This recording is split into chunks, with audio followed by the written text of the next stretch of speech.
안녕하세요. 저는 서울시 서초구에 거주하고 있는 34살 돌싱녀입니다. 제가 이렇게 청취자 여러분께 사연을 보낸 이유는 이혼한 남편의 민낯을 공개하기 위해서예요.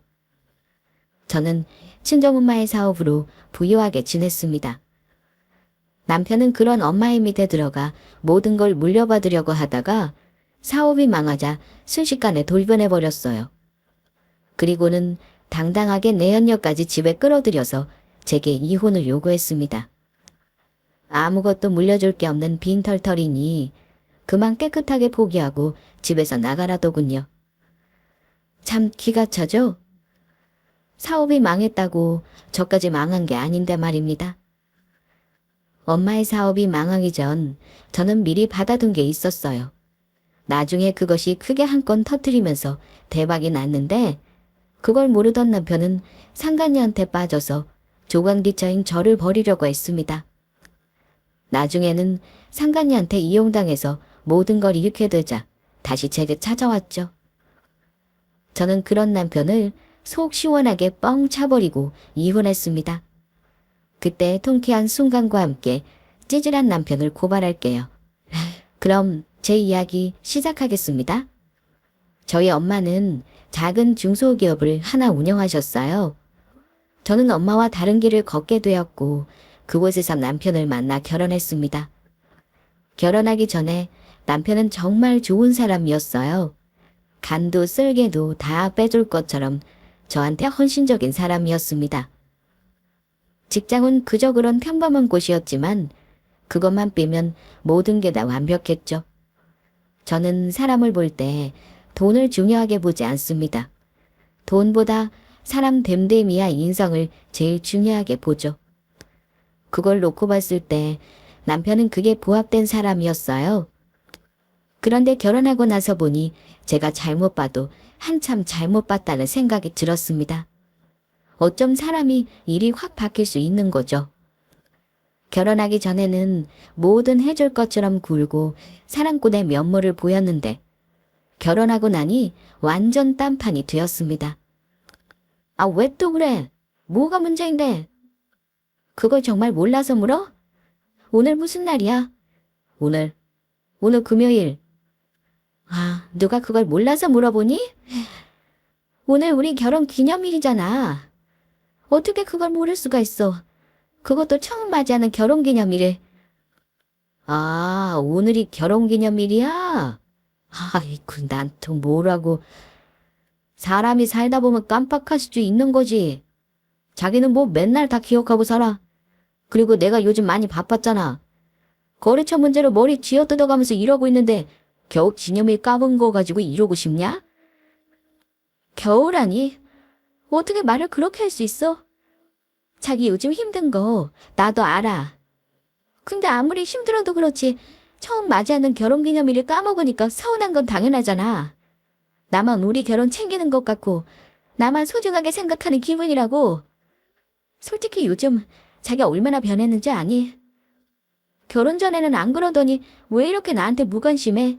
다정해도 소홀하고. 아, 내가 뭘 변했다고 그래? 내가 뭐 마냥 노냐? 사느라 바쁘고 정신없는데 어쩌라고 그럼. 별도 달도 다 따줄 것처럼 구는 건 연애 때나 가능한 거고. 우린 지금 부부야. 결혼은 현실이라고. 결혼까지 다 앞마당에 내가 언제까지 그리 굴어야 하냐? 애머 소리 그만하고 철 좀 들어. 안 그래도 먹고 사느라 힘들어 죽겠구만 사랑 타령은. 정말 많이 변했죠? 변해도 이렇게 딴 사람처럼 변할 수 있나 할 정도로 변했습니다. 결혼하고 나서 한 3개월 뒤인가? 그때부터 무표정한 말투와 얼굴, 차갑고 무관심하게 구는 행동이 시작됐어요. 결혼하고 처음 3달 동안 많이 싸우기도 했고요. 저는 결혼하면 이렇게 많이 싸울 줄 상상도 못했습니다.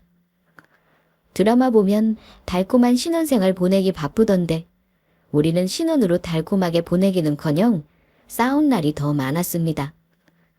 주변의 이야기 들어보니 원래 3개월 동안 많이들 싸운다고 하더군요. 평생 다르게 살아오다가 같이 살게 되었으니 맞춰가는 과정이라고 하면서요. 그래서 그렇구나. 우리가 앞으로 살아나가기 위해 맞춰가는 과정이라 생각했습니다. 그런데 결혼 기념일을 잊어버리는 건 정말 너무하다고 생각했어요. 어쩌다 깜빡한 것도 아니고 처음 맞이하는 결혼 기념일을 말입니다. 저는 남편이 깜짝 서프라이즈를 해주려나 보다 생각했어요. 그래서 잠자코 기다렸는데 아무리 기다려도 어떠한 행동도 없더군요. 그저 평소와 똑같았습니다. 그래서 서운한 마음에 몇 마디 했더니 저더러 철 좀 들라고 하더군요. 사느라 바쁜 와중에 기념일은 무슨 기념일이라고 했습니다. 물론 소소하게 좋았던 순간들도 있었지만 싸운 시간이 많아요. 힘들었어도 서로 사랑하는 마음이 바탕으로 깔려 있다고 여겼습니다. 기념일을 꼭 챙기는 게 중요한 건 아니지만 적어도 상대방을 향한 관심이고 애정의 표현이잖아요. 우리의 날을 기념하는 건데 별것도 아닌 것처럼 치부하면서 넘기니까 굉장히 서운하더군요. 한동안 냉랭한 분위기가 감돌았습니다. 남편이 밉다 보니 자연스럽게 대화도 안 나누고 투명인간 취급하며 지냈어요. 그렇다 보니 남편 역시 저를 그리 대하기 시작했습니다. 점차 사랑이 메마르고 그저 그런 부부 사이가 되어버렸습니다. 그러던 어느 날이었어요. 왔어? 일찍 왔나? 잘됐다. 엄마 같이 저녁 먹으려고 했는데. 저녁? 당신이 이걸 다 준비한 거야. 모처럼 솜씨 발휘 좀 해봤지? 퇴근하고 집에 돌아오니 남편이 앞치마를 두르고 저녁 준비를 하고 있었습니다. 이 인간이 뭘 잘못 먹었나? 안 하던 짓을 하니까 소름이 확 돋더라고요. 그리고 무엇보다 그동안 서로 투명인간 취급했는데 갑자기 정답게 웃으니까 죽을 때가 다 된 건가 이상하기만 했습니다. 이 인간이 왜 이러나 어리둥절해 하고 있는데 남편은 뭘 그리 멀뚱멀뚱 쳐다보냐며 얼른 밥 먹게 옷 갈아입고 나오라고 하더군요. 급기야는 저를 안방에 밀어 넣어주기까지 했습니다. 왜 저러는지 도통 영문을 모르겠더라고요. 그래서 저녁 먹을 준비를 해서 주방으로 향했습니다. 남편은 파스타를 접시에 담아 제게 건네줬어요. 아무 일도 없다는 듯 콧노래를 부르며 맛있게 됐다고 맛보라고 하더군요. 그래서 저는 그런 남편을 빤히 쳐다보다 물었습니다. 대체 왜 이러냐고요. 그랬더니 남편이 멋쩍게 웃더니 이제 서로 그만 싸우고 좋게 지냈으면 좋겠다고 했습니다. 우리가 뭐 어린 애들도 아니고 결혼까지 한마당에 언제까지 이런 식으로 지낼 거냐고 하면서요. 그래서 저는 그런 생각을 갑자기 왜 하게 된 건지 궁금하다고 했습니다. 그러자 남편은 오늘이 본인에게 가장 기분 좋은 날이기도 하고 이런 날 저와 지난 날의 서운함을 풀고 싶다고 하더군요. 오늘이 무슨 날인데 가장 기분 좋은 날이야? 당신 생일도 아니고 시댁 식구들한테 뭐 좋은 일 있나? 아니면 회사에서 좋은 일 있었어? 어머, 당신 혹시 승진했어? 아니, 다 틀렸어. 승진보다 더 좋은 일이야. 근데? 오늘이 마지막으로 출근하는 날이거든. 나 퇴사했어. 뭐? 지금 무슨 소리 하고 있는 거야? 퇴사라니? 갑작스런 남편의 퇴사 소식. 저는 놀란 탓에 소리를 꽥 질러버렸습니다. 그러자 남편은 퇴사한 거 가지고 뭐 그리 대단하게 놀라냐며 별 대수롭지 않은 반응을 보였어요. 그러면서 퇴사했으니 장모님이 하는 사업을 물려받겠다는 소리를 해대기 시작했습니다. 내가 말을 안 해서 그렇지 요즘 회사 돌아가는 분위기가 장난 아니야. 언젠가는 여러 사람 자를 것 같더라니까. 실적 안 나온다고 사람 막 쪼아대고 밑에는 치고 올라오고 내가 받는 스트레스가 얼마나 많았는 줄 알아? 그런데 곰곰이 생각해보니까 내가 굳이 스트레스를 받아가면서 회사에 다닐 필요가 없더라고. 장모님이 하시는 사업 누군가는 물려받아야 할 거 아니야. 당신은 장모님이 하시는 일 물려받을 생각 없다며. 그러니 별 수 있어? 내가 물려받아야지. 아니, 아무리 그래도 그렇지. 그렇게 혼자 마음대로 결정하고 저질러 버리면 어떡해. 적어도 나한테 상의 한마디는 했어야 하는 거 아니야.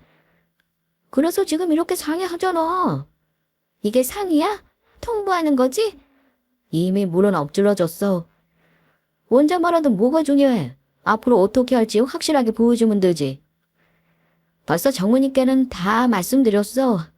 내가 사업 물려받을 준비하겠다고. 장모님 되게 좋아하시더라. 안 그래도 연세 있으시니까 슬슬 일선에서 내려오고 싶으셨대.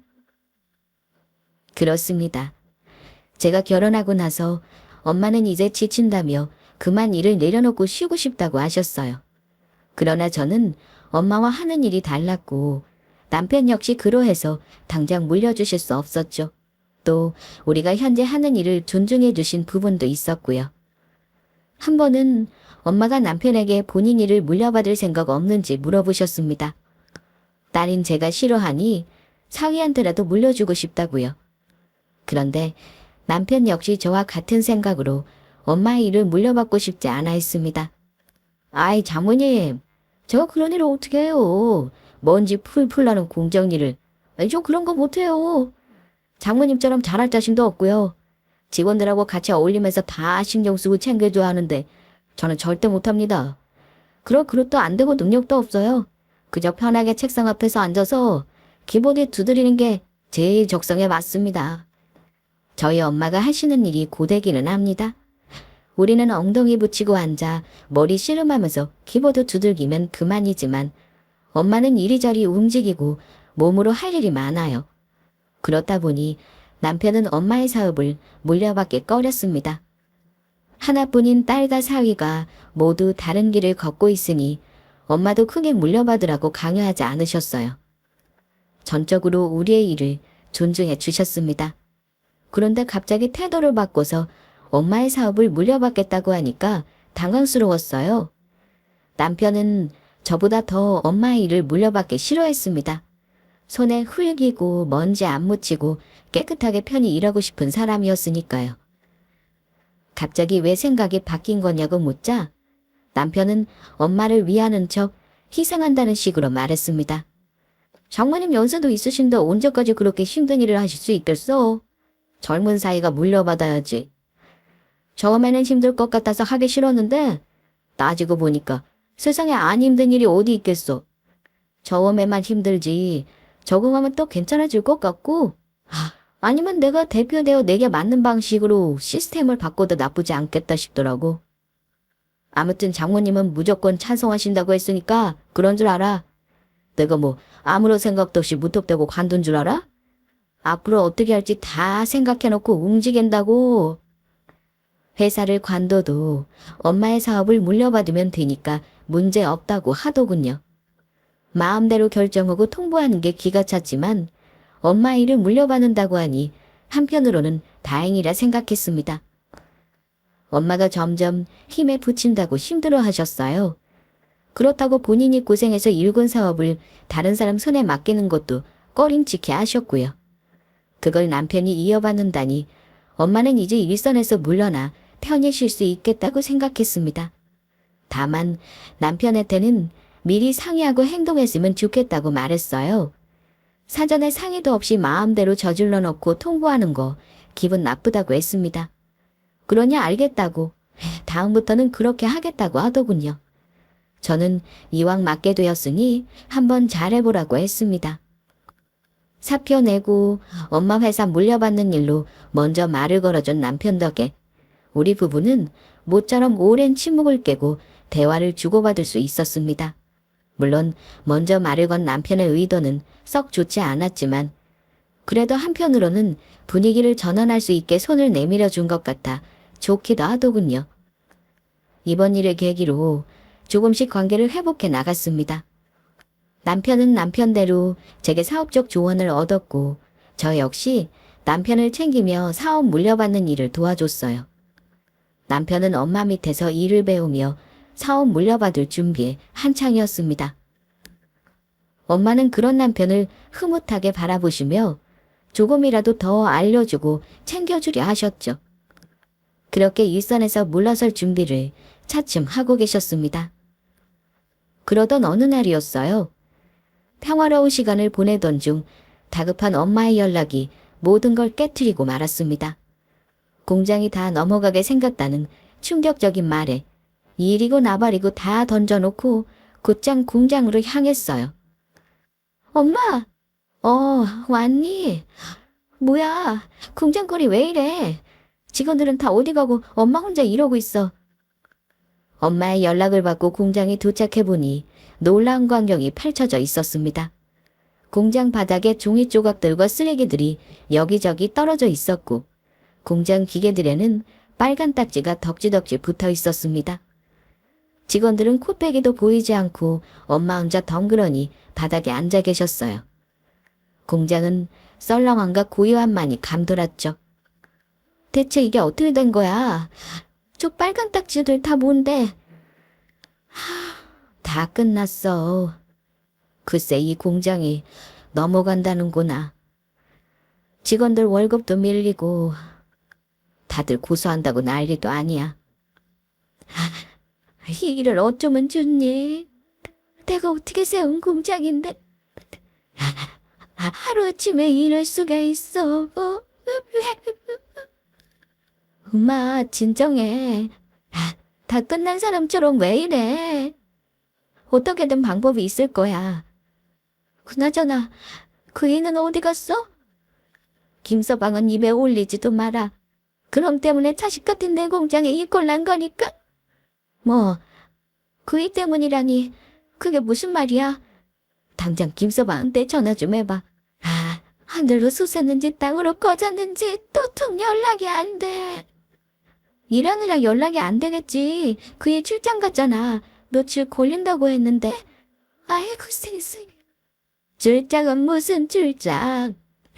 출장 가라고 보낸 적 없어. 네가 벌써 돈 들고 튄 거 아니야? 당장 공장이 넘어가게 생긴 것도 충격인데 이 모든 일이 남편 때문에 일어난 거라니 충격의 연속이었습니다. 남편은 며칠 출장 간다며 간단히 짐을 챙겨서 나갔는데 엄마는 그런 남편을 애타게 찾고 계셨습니다. 대체 이게 어떻게 된 거지? 믿을 수 없는 현실에 일이 어떻게 돌아가는 거냐며 따졌어요. 그랬더니 엄마는 제가 알지 못하는 그간의 이야기를 들려주셨습니다. 남편이 엄마 밑에서 이어받을 준비를 하는 동안 엄마 몰래 회사 자금에 손을 댄 모양이었습니다. 여러 일을 순차적으로 배우던 중 회계 쪽을 맡아서 하게 되자 조금씩 돈을 빼돌렸다고 하셨어요. 직원들 월급이며 거래처 대금이고 뭐고 다 밀려가면서요. 그걸 너무 늦게 알아버렸다고 하셨습니다. 남편이 빠른 속도로 배우고 익히길래 혼자서도 잘하겠다 싶어서 며칠 일을 맡기고 쉬고 계셨대요. 그때 본격적으로 빼돌릴 수 있는 돈 다 빼돌린 셈이죠.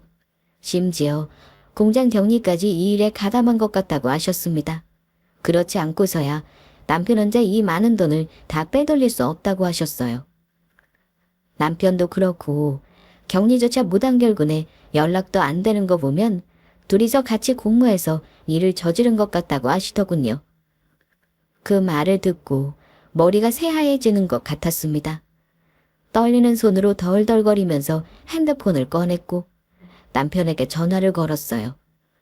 역시나 엄마가 말씀하신 것처럼 전화를 받지 않았습니다. 아무리 전화를 걸고 문자를 남겨도 도무지 감감무소식이었어요. 엄마는 큰일 났다며 땅을 치고 울부짖으셨습니다. 저는 그런 엄마 옆에 털썩하고 앉아 멍하니 생각을 정리할 뿐이었죠.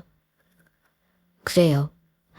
남편이 아무리 부족하고 1등 사위값, 남편감은 아니더라도 이렇게까지 뒤통수 칠 사람은 아니라고 생각했습니다. 정말 이런 인간일 거라고는 꿈에도 생각 못했는데 너무나도 실망스럽고 화가 났어요. 어떻게 엄마와 내게 이런 시련을 안겨줄 수 있나 끔찍하더군요.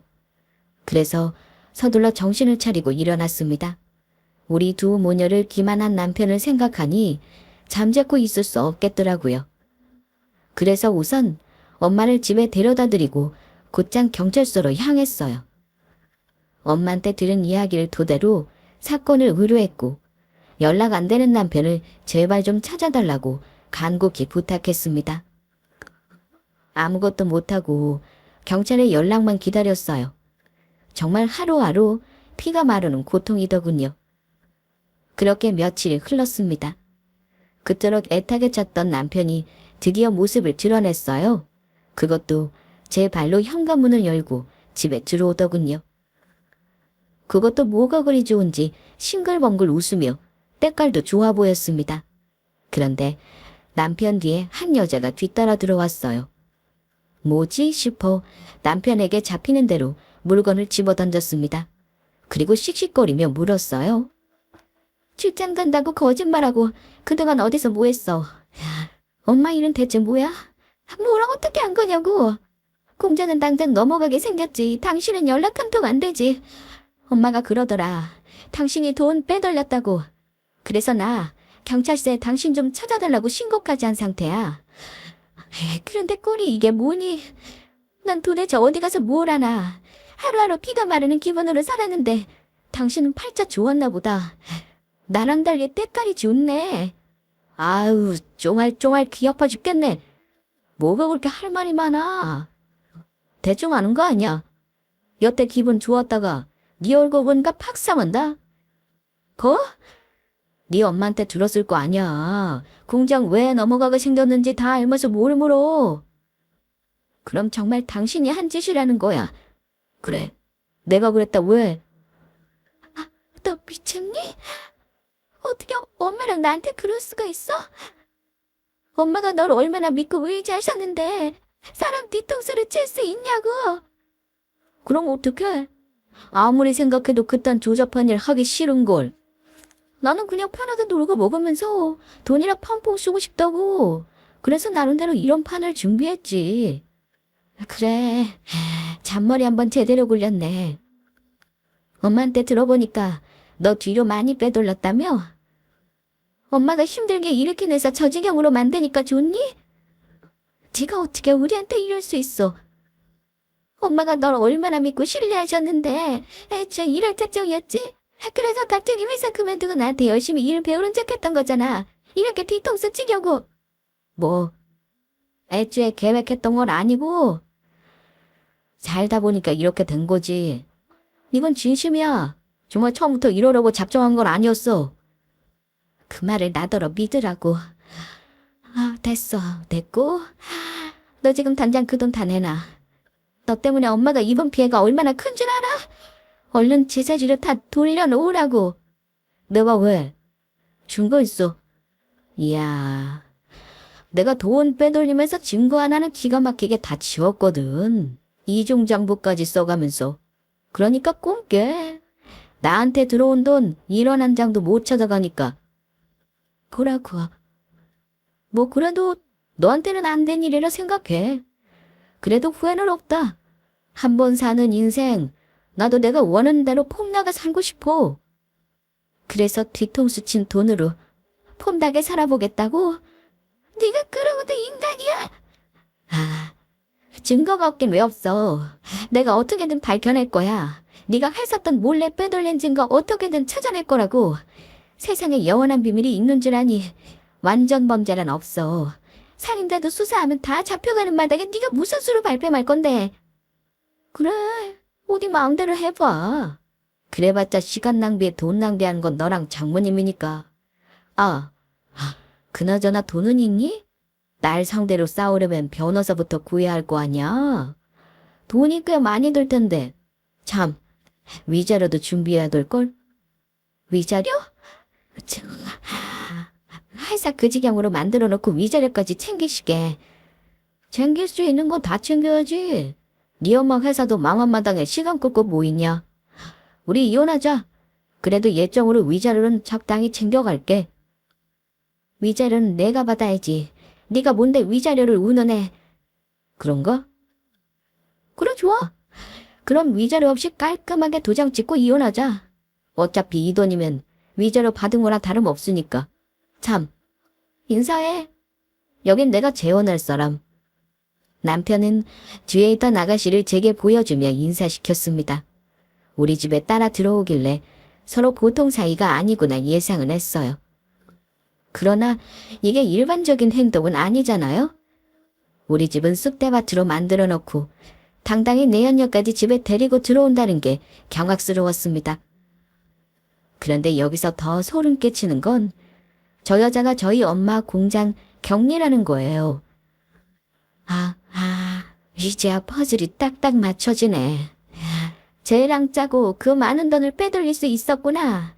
저 앙큼한 것이 다 봐주면서 덮어주니까 빼돌릴 수 있었던 거였어. 너 우리 엄마한테 미안하지도 않아? 취직도 못해서 알바나 뛰는 거 불쌍해서 격리시켜준 사람한테 이딴 식으로 은혜 갚으면 안 되지. 언제부터야? 둘이 언제부터 눈 맞았냐고. 엄마한테 일 배우면서 공장 물려받을 준비나 할 것이지. 감히 바람을 피워? 진짜 끼리끼리 노는구나. 둘 다 뒤통수 치기 전문이네. 하늘이 무섭지도 않아. 그딴 죄를 짓고 너희들이 떵떵거리면서 살 줄 알았어? 웃기지 마. 내가 그렇게 안 둬. 너희들이 지은 죄에 내가 낱낱이 다 까발릴 거야. 엄마 나 뒤통수 친 것도 모자라서 바람까지 피워. 넌 사람 새끼도 아니야.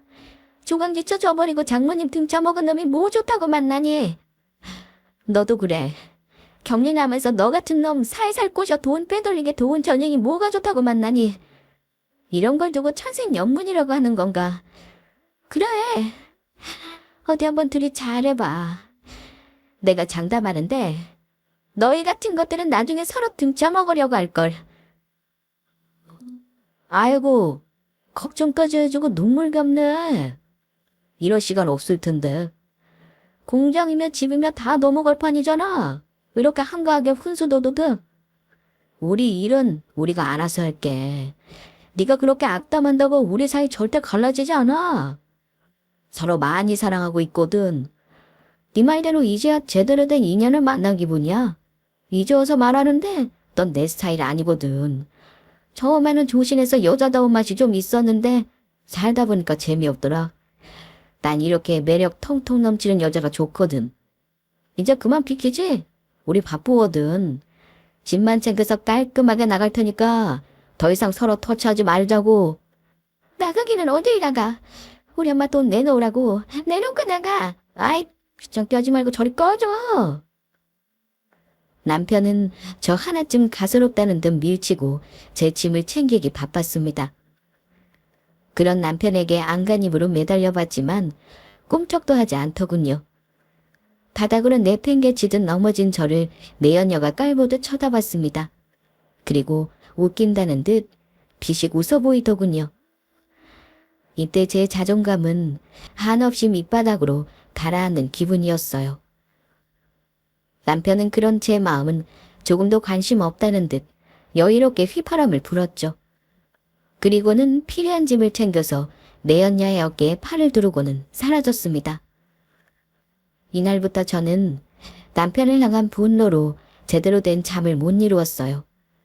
억울하고 분통 터져서 못 견딜 정도였습니다. 한마디로 눈 뜨고 코 베인 기분이더군요. 저 때문에 피해본 엄마께 너무 죄송스럽기만 했어요. 애초에 저런 놈을 만나는 게 아니었는데. 저런 놈과 결혼하는 게 아니었는데. 그렇다면 지금쯤 엄마와 저는 아무렇지 않게 잘 살고 있을 거란 생각에 괴롭기만 했습니다. 하루하루 패배자의 심정으로 살아갔어요. 엄마의 공장과 집은 압력딱지가 덕지덕지 붙어 있었고 불륜을 저지른 남편은 당당하게 이혼을 요구하고 나섰습니다. 일 복잡하게 하지 말고 순순히 이혼 서류에 도장 찍으라고 큰소리쳤어요. 말 잘 들으면 반지하 얻을 정도는 챙겨준다며 조롱까지 하기 시작했습니다. 어떻게든 빼앗긴 돈을 되찾아오고 싶어 여기저기 알아보고 노력했어요. 법률적으로 도움을 청하고요. 그러나 그렇다 할 증거가 없는 상황에서 남편을 이기기란 무리였습니다. 결국 아무것도 찾지 못하고 이대로 망하고 마는 걸까. 하늘을 원망하며 보내기를 일쑤였죠. 어느 순간은 이런 비참한 현실을 받아들이고 있었는지도 모릅니다. 그렇게 자포자기한 심정으로 지내던 어느 날이었습니다. 죽으란 법은 없는지 제 인생을 다시 일으켜 세울 큰 기회가 주어지게 됐어요. 네, 여기 부동산인데요.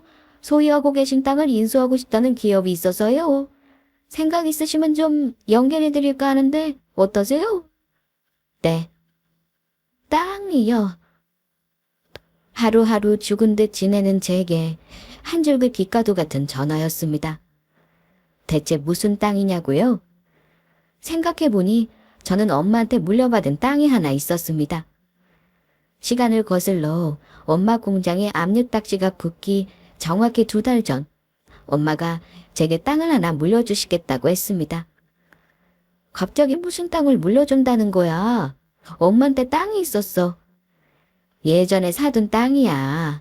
공장 잘 되면 그때 이 부지에 건물 공장을 지을 생각으로 샀는데 시기상조인 것 같아서 계속 기회만 보고 있었어. 여기 자리가 참 좋거든. 썩히기 아까울 정도 땅이 좋아. 내가 살 때는 땅값도 저렴했는데 딱 트여서 자리도 딱 좋고 조용하고 아주 마음에 드는 곳이었어. 그런데 도통 그곳에 공장 차릴 기회는 안 오네. 아무래도 나는 어려울 것 같고 김서방은 이쪽에다가 추가로 공장 세울 수 있을 거야. 지금 일 배우는 거로 봐서는 나를 뛰어넘을 것 같거든. 그래? 걱정했는데 잘하고 있다니 다행이네. 그럼 엄마가 직접 그이한테 주지 왜 나한테 물려준다고 그래? 김서방이 부담 느낄까 봐. 안 그래도 지금 공장 물려받는다고 얼마나 고생이 많니? 안 하던 일 하려니 힘에 부칠 거고 잘 해내야 한다는 생각에 부담감도 이만저만 아니겠지. 그런 사람한테 공장 부지하라고 땅 주면 얼마나 더 부담되겠어. 괜히 더 열심히 하라고 채찍질하는 것 같잖아. 내가 주는 것보다는 네가 주는 게 그림이 좋을 것 같네. 김서방하고 냉랭했는데 공장 물려받으면서 다시 좋아진 거 아니겠니? 옆에서 잘 도와주면서 내조하다가 나중에 자리 잡고 공장 키워나면 그때 네가 이곳에다 공장 짓자고 해봐. 그래야 부담도 덜하고 기분 좋게 공장 차리지. 엄마가 줬다는 이야기는 하지 말고 네가 준비한 것처럼 해. 알겠지? 뭐 알겠어. 그렇게 할게. 그래요. 저는 엄마에게 이때 정확히 엄마의 큰 그림이었달까요? 왜 이걸 여태 잊어버리고 있었는지 전화를 받고 깜짝 놀랐습니다. 공장에 압류딱지가 붙기 전 제게 물려주신 덕에 그 땅은 넘어가지 않고 멀쩡히 남아있었어요. 저는 공장과 남편 일로 큰 충격을 받아서 이 땅을 까마득하게 잊고 있었고요. 이때 엄마한테 물려받은 땅이 어마어마한 크기였거든요. 엄마가 제법 크게 공장을 차리고 싶은 마음에 욕심부려서 사신 땅이라고 했습니다. 지방 쪽이라 땅값도 싸고 하니까 많이 사놓으신 거였죠. 아무튼 이 전화를 계기로 제 인생을 역전을 맞이하게 되었습니다. 부동산을 통해 알게 된 기업은 제 명의로 된 땅이 꼭 필요한 입장이었어요. 그 기업을 정부에게 위탁받아 고속도로를 맡아서 짓고 있었는데 그만 예정된 경로에 문제가 발생하였다고 합니다. 그래서 여러 방안을 모색하다가 제 땅으로 지나가는 것이 제일 옳은 방향이었다고 해요. 그러면서 겸사겸사 휴게소까지 지을 생각이랍니다. 완전 로또 맞은 거죠. 본인들에게 땅을 팔라며 꽤 높은 금액을 제시했습니다.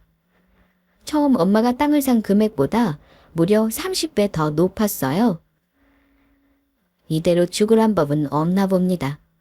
도저히 해결 방법이 보이지 않아 포기만 하고 있었는데 이렇게 하늘이 도와주나 싶더군요.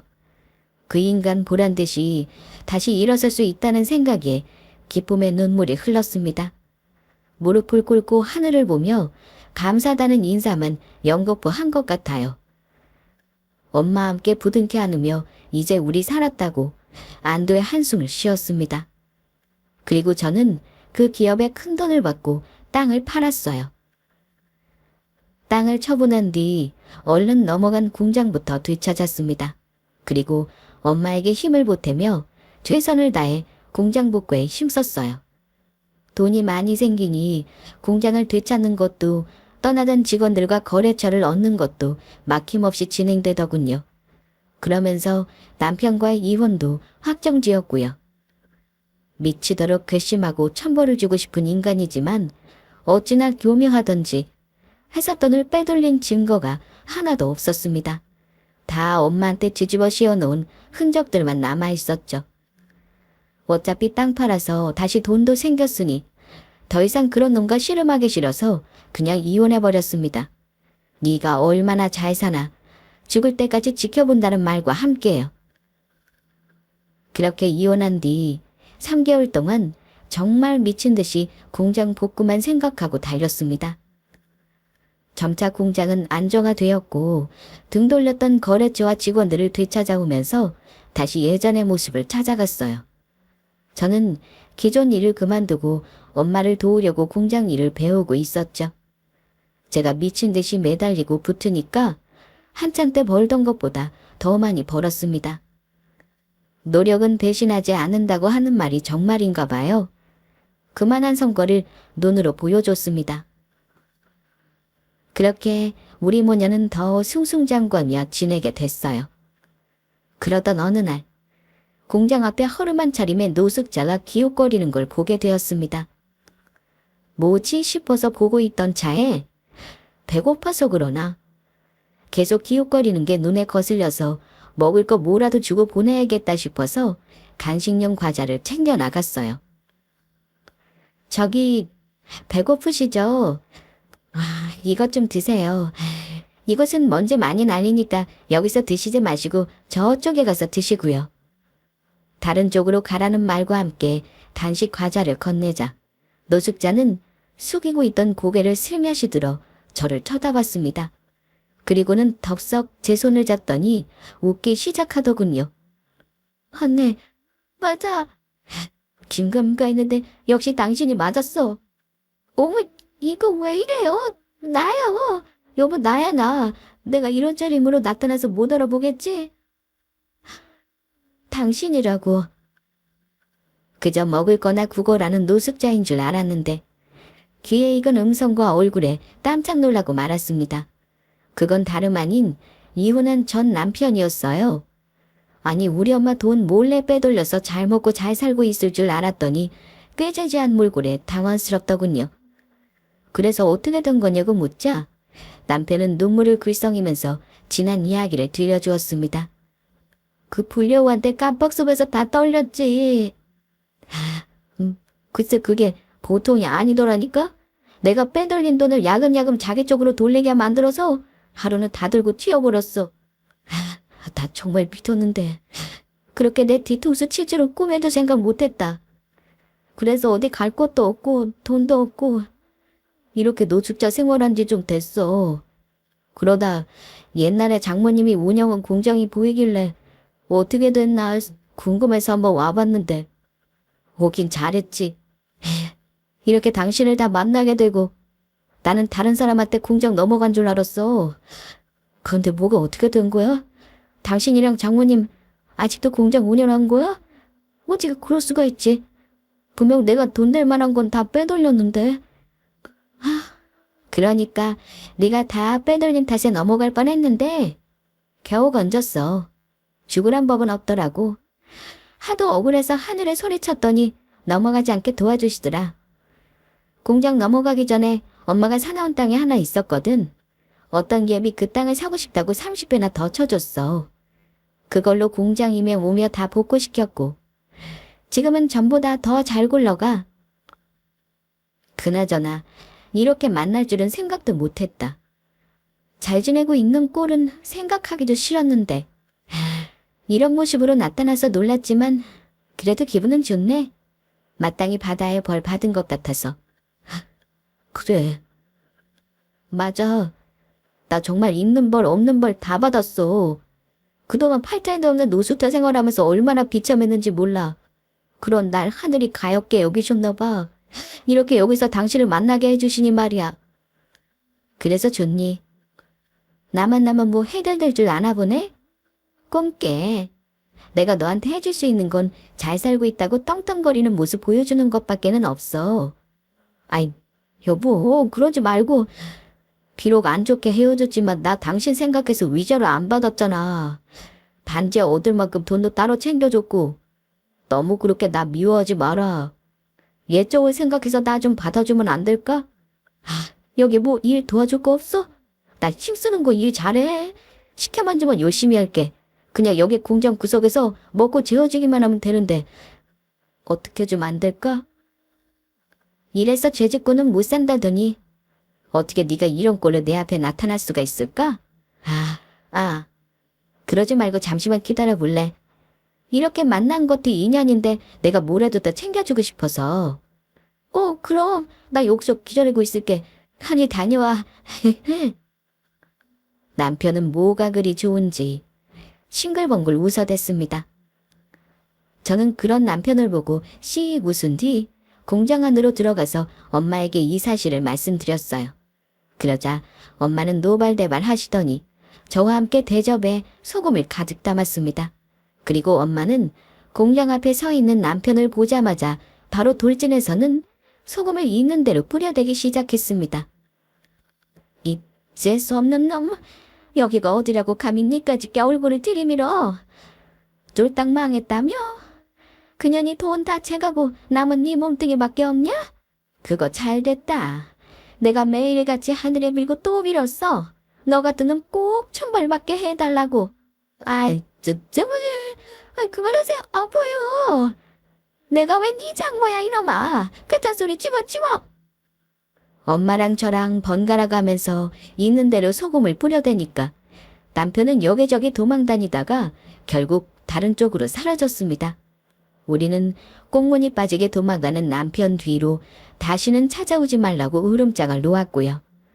그 뒤로 몇 번 더 찾아오기는 했지만 그때마다 엄마와 저는 매몰차게 쫓아냈습니다. 경찰 부른다고 하니 무서워서 더는 못 오더군요. 지금도 여기저기 전전하며 노숙자 생활을 하고 있겠죠. 욕심부리다 아주 꼴 좋습니다. 저는 앞으로도 엄마와 함께 공장 일에 매진하며 지낼 것 같아요. 그럼 지금까지 저의 긴 사연 들어주셔서 감사합니다.